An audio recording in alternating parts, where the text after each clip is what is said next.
Ассаламу алейкум, урматтуу мекендештер.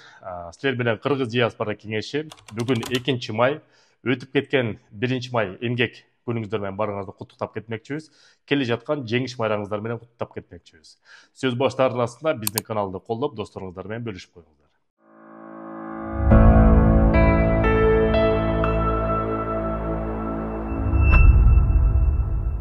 Россия Федерациясынын Коопсуздук кеңешинин катчысы Николай Патрушев мигранттардын ичинде кылмыштуулук көбөйдү жана аларды катуу көзөмөлгө алууну сунуштады.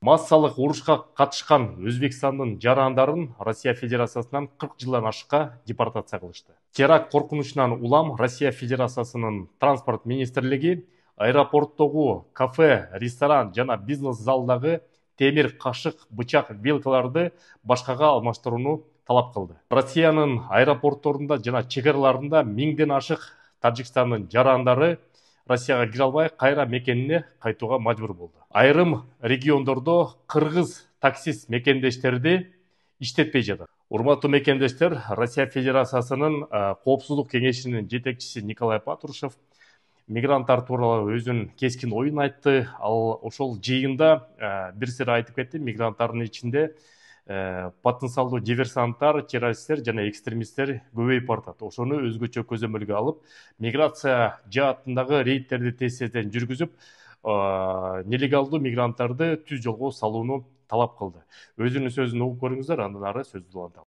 Спровоцированные рукотворными кризисами потоки мигрантов и временно перемещенных лиц разрушают этноконфессиональный баланс и формируют предпосылки не только для изменения границ, но и для распада стран. Более того, нелегальная миграция является крупным источником гуманитарных рисков.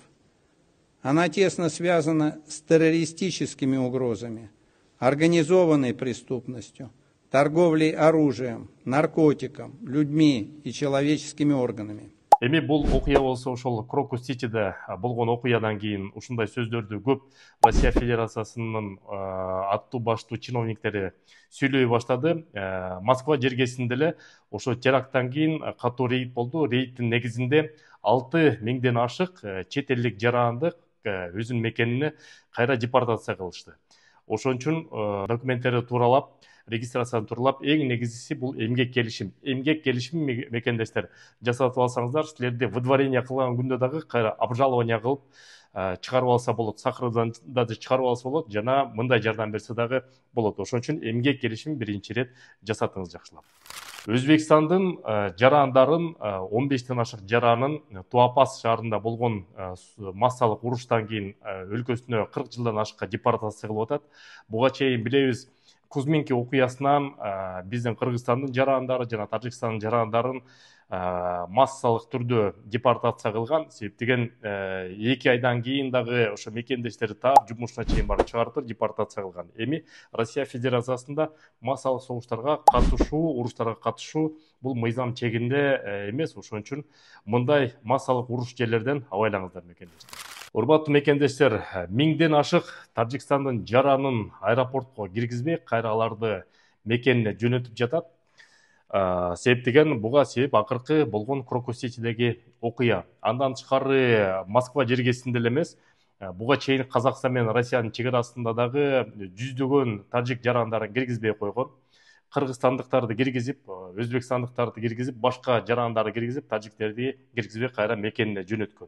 Бул тууралуу Тажикстандын тышкы иштер министрлиги Сергей Лавров өзүнүн коллегасы менен сүйлөштү. Бул убактылуу текшерүүлөр болуп атат деп орус тарап айтты, бирок баарыбызга белгилүү болгондой, жанагы Крокус-Ситиде окуядан кийин тажиктерге өзгөчө көзөмөл болуп атат. Урматтуу мекендештер, бүгүнкү күндө Кыргызстанга тыйын которуу системасынын эң мыктысы бул банк мерпривилегий болуп жатат. Эмне үчүн эң мыкты? Башка банктар аркылуу Кыргызстанга рубль менен тыйын которсоңуз, ал жерден сом менен берет, ошол жерден акчаңызды жеткиресиздер. Бул жерде болсо бүгүнкү күндө 2 банк менен иштешип атат. Бул банк Байтүшүм жана банк Компаньон менен. Кыргызстанга рубль менен которосуңар дагы Кыргызстандан ошол банктардан рубль менен кайра аласыңар. Каласаңар сом менен алыңыздар, каласаңар доллар менен алыңыздар. уюлдук телефон эле банк мир привилегий деп приложениени көчүрүп аласыңар дагы. Мен азыр ссылкасындагы QR кодунда киргизип коем. Тегин которуп атканда мекен деген промокодду жазсаңыз силерге эң арзатылган скидка менен пайыз менен которсоңуздар болот. Кыргызстанга экономикасына тегин которуп, Кыргызстан экономикасын колдой берет мекендештер.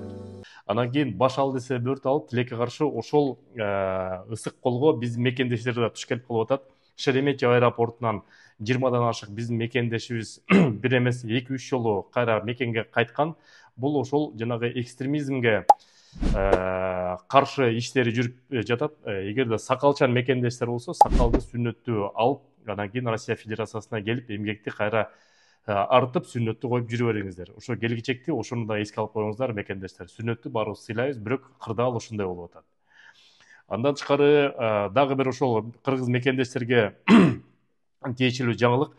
Россия Федерациясынын айрым региондорунда такси жааматында иштеген кыргыз мекендештерди полиция кызматкерлери токтотуп, аларды штраф салып, аларды иштетпей жаткан экен. Себеп деген жанагы 1-апрелден баштап чет элдик жаран, мигрант деп коет. Чет элдик жарандар ошол такси сферасында иштебейт деген негизи буйрук чыккан, бирок ал буйрукка кыргызстандыктар эч кандай тиешеси жок. Айрым региондордо башал десе бөрк алып, сабатсыз полицейскилер ошентип мекендештерди жүдөтүп жатат. Эми бул убактылуу ошондой көрүнүш болот. Себеп деген азыр полиция кызматкерлери дагы ошо законду бир сыйра өздөрүнө эптештиргенден кийин бул өзүнүн жайына келет. Ошого чейин мекендештер бир сыйра чыдап туралы. Сак саламат болуңуздар. Силер менен Кыргыз диаспора кеңеши акыркы жаңылыктар болсо силерге да айтып турабыз. Урматтуу мекендешим, жагымдуу кабарлардын бири. Биздин ишкер мекендештер Авитанын аналогу болгон жаңы Избук деген мобилдүү приложение ойлоп чыгарышты. Бул кыргыздардын жаңы чыккан маркетплейси. Бул жерден силер телефондон баштап машинеге чейин мебель болобу, башка буюм болобу сатып алсаңыздар да болот, жана сатсаңыздар да болот. Бул приложениени англисче Избук деп жазып туруп, App Store'дон жана Google Play'ден көчүрүп алсаңыздар болот. Кыргыз мекендештерибиз колдоп, кыргыздардын товарларын сатып алып өндүрөлөт. Анан көп мекендештер айтып амнистия болобу деп. 2022 жылы, 23 жылы бизде амнистия болуп, 48 000 биздин мекендештер чыккан. Азыр кыргыз тараптан ошол амнистия жагы эгерде аттуу баштуулар суранса болушу мүмкүн, бирок Кыргызстандын экономикасы өнүгүп атат. Кыргызстанда жумуш орун жетишпей жатат, жумуш колдор жетишпей жатат. Ошол себептен биздин жетекчиликтин политикасы Кыргызстанга келип, ошол өз жерден эмгектенгиле жумуш ору түзүлдү деп айтып жатат. Эми Кыргызстаныбыз өнүгө берсин, балким мекендештерге бул жакшы жаңылык болгондур. Кыргызстанга баралы, ошол жакта иштейли, Кыргызстандын экономикасын чогуу өстүрөлү. Көрүшкөнчө.